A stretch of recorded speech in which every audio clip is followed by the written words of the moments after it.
Michael is very hot. He asks Simon, his best friend, to help him cool off. Simon thinks for a while and finds a solution how to help Michael to cool off. Simon thinks a large fan can really help Michael.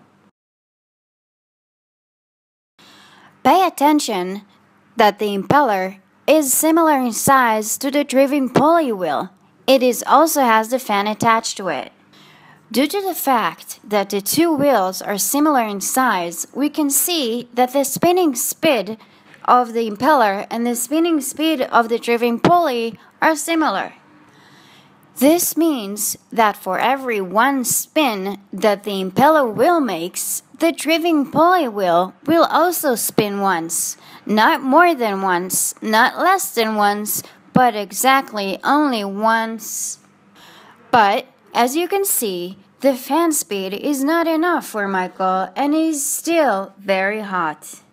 How do you think we will be able to speed up the driving pulley wheel speed in order for the fan to speed faster and to help cool off Michael? Simon decided to try and replace the impeller wheel with a bigger wheel.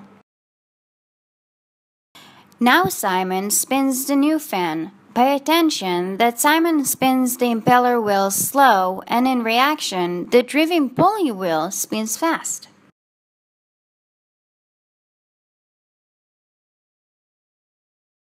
So remember, when an impeller wheel turns a driving pulley wheel, the speed of the driving pulley wheel is always faster.